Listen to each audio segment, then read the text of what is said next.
Sugrįžus pavasariui, Merkinės miestelėje, Dzūkijos nacionalinio parko ir Čepkelių valstybinio gamtinio rezervato lankytojų centre yra atidaryta Alytaus dailės studijų narių darbų paroda. Apie tai plačiau jums pasakoja Alytaus dailės studijų mokytojas, metodininkas Vidmantas Jankauskas. Studija, tai kaip dailininko dirbtuvė, kur susirenka mokiniai, dabartiniai, buvę. Tiesiog studijuoti, išreikšti save per spalvas, per plastiką.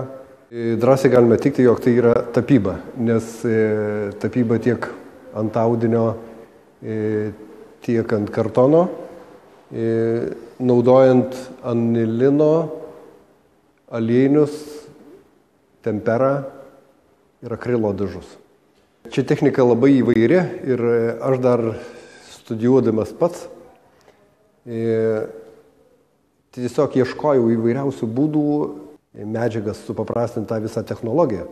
Ir reiškia, pradėjome kartu su dailės studijos nariais eksperimentuoti, suteikti paveikslui ne tik harmoniją, bet suteikti tą išskirtinę plastiką, kai ne tiek dažais, kiek atsitiktiniais, galbūt netgi išskirtiniais elementais išreiškiama faktūra.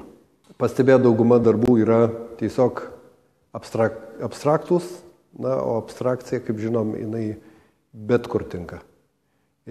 Abstrakcija tai tiesiog yra savęs išreiškimo forma.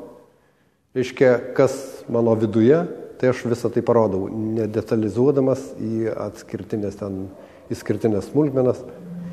Tai drąsiai galime teikti, kad bet kokiam interjere, ant bet kokios sienos abstrakcija žiūrėsis puikiai.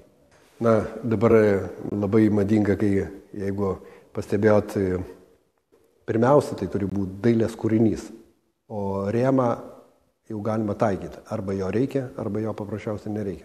Kad dailės kūrinys pirmiausia ne tik turi suteikti estetinį grožį, bet svarbiausia priversti žmogų mąstyti. Jeigu stebėdamas dailės kūrinį susimastai, jeigu tave kažkas tai viduje šokiruoja, reiškia, kūrinys yra nuostabus. Parodos atidarymo metu po simbolinį suvenyrą dalyviams įteikė centro direktorius Eimutis Gudelevičius. Taipogi dalyviams padėkojo centro vedėjas Algimantas Černiauskas ir kiti centro darbuotojai.